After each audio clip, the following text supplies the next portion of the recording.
Georgia Senate hopeful Herschel Walker continues to face scrutiny for allegations that he paid for a woman's abortion and encouraged her to get another one later, years later.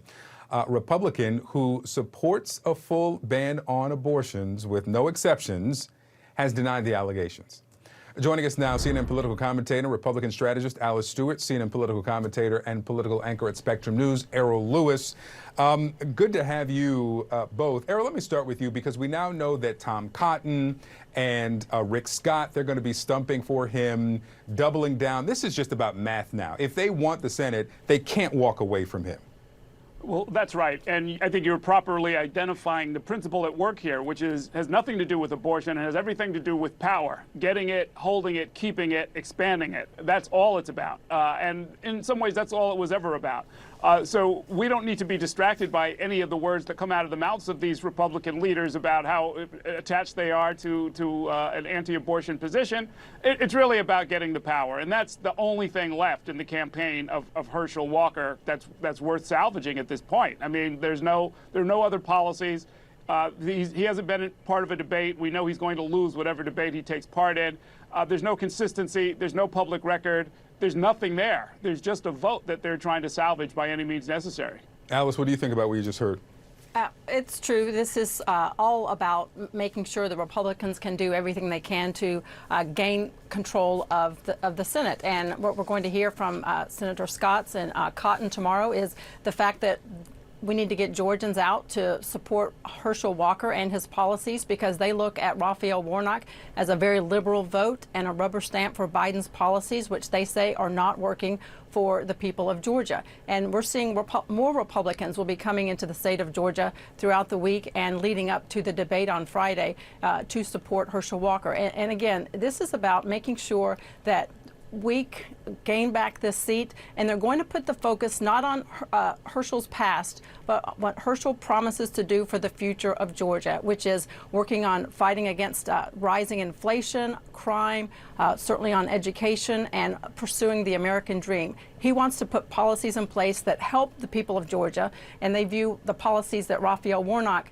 has been supporting as not beneficial for people in Georgia. And that's the main focus when they're looking at this from a political lens and not through the personal lens. Alice, I appreciate you just saying it, that this is about just winning the seat and not looking at his past. But a man with no political experience, what else do you have if not his past?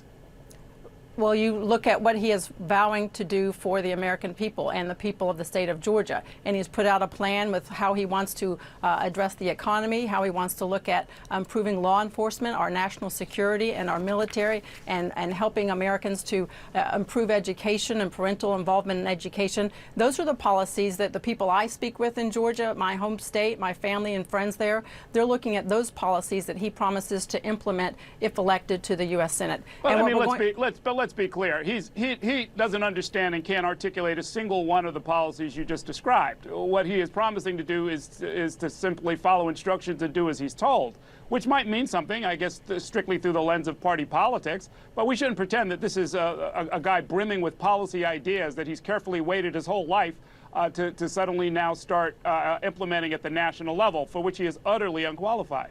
Look, I want to play here, to that point, Errol, what we heard from former House Speaker Newt Gingrich about Herschel Walker's potential value to the party and value in the Senate. Let's play it. I think he's a remarkable person. I think he's the most important Senate candidate in the country because he'll do more to change the Senate just by the sheer presence, by his confidence, by his deep commitment to Christ, by the degree to which he is, he's been through a long, tough period.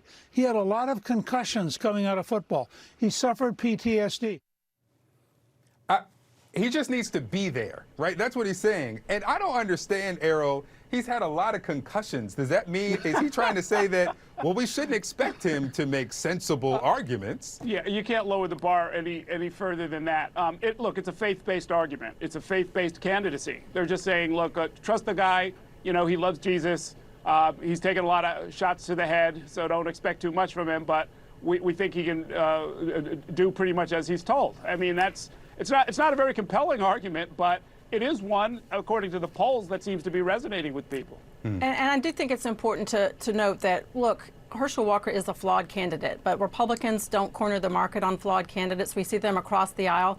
And what we're going to see more from the Walker campaign and Republicans this week is putting a spotlight on Raphael Warnock's past. And there were allegations about spousal abuse and failure to pay child support. They're going to put out an ad later this week that highlights that. So the tables will be turned somewhat on Raphael Warnock, not just on his policies, but on his personal past as well. Let me look at Alabama Republican Senator Tommy Tubberville and what he said at this rally in Nevada. This was over the weekend. Let's play it. They want crime because they want to take over what you got. They want to control what you have. They want reparation because they think the people that do the crime are owed that. Bullshit. They are not owed that. Black people are criminals. And white Nevadans, Democrats want to take what you have to give to these black criminals. That's what the Democratic Party wants to do. Am I hearing that wrong, Alice? Nope, that's what he said, Victor. And look, that is, there's no explanation for that. There's no condoning that. That should not have been said. Look, and he's making the argument about rising crime in this country. The facts speak for themselves. Crime is on the rise in cities across this country.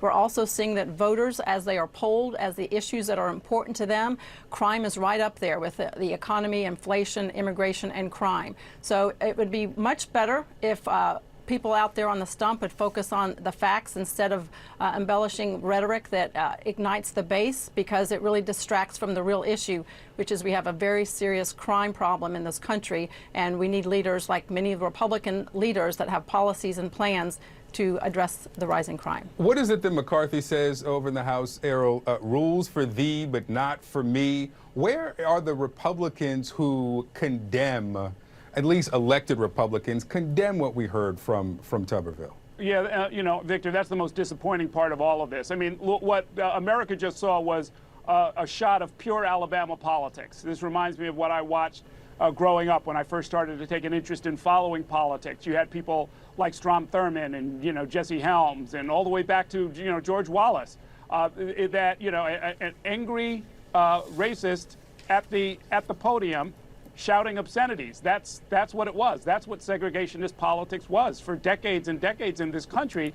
And, you know, normally you don't take it outside of Alabama, but in this case he went to Nevada and gave a pure dose of it to America and told a bunch of working class people, the Democrats and black people and black criminals are trying to take what you have. I mean, it has been a stain on American politics for such a long time.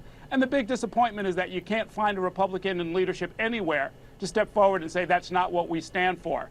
And then, of course, you know, there'll be some post-mortem after the election where they sort of wonder, gee, how come we can never attract any black votes? You have to open your mouth and say that this kind of poison has no place in American politics. Let's relegate it to the past. Yeah. Errol, let me finish with you and the former President Obama. His approach to the midterm, sources say, will be limited and careful. Any of the Democrats who are trying to keep a little distance from President Biden, do you think that there's any of those Democrats who want Obama instead? Or does he present the same challenge for them? It's a little bit of, it's tricky. It's tricky on both counts. I mean, you know, the former president has been out of office now for 6 years. There are a lot of young voters that you might want to appeal to who don't really know who Obama was. They don't feel the same excitement that a lot of young voters did back in 2008. So he's of limited usefulness when it comes to that. He probably should have hit the road a little earlier, tried to stir up his old base and maybe run some voter registration drives. But right now, make no mistake about it, Joe Biden is the leader of the party. He's the one who's going to make the endorsements. And if there's any daylight between him and Obama, if they differ on a candidate, for example, it would just lead to a lot of confusion. So I think that's why Obama is kind of laying in the background there. You think, Alice, that Obama on the road helps Republicans? They've clearly done the calculation and poll tested this strategy, and they're with the understanding that it would ignite the GOP base more so than really galvanize Democratic voters, and that's a calculation that they have made. I do understand that he is very helpful and can be very influential with regard to personal fundraising emails and solicitations to Democratic voters on a more private level, but you know, as far as him hitting the road, they see this as not something that's beneficial to Democrats right now. Alice Stewart, Errol Louis, thank you. Thanks, Victor.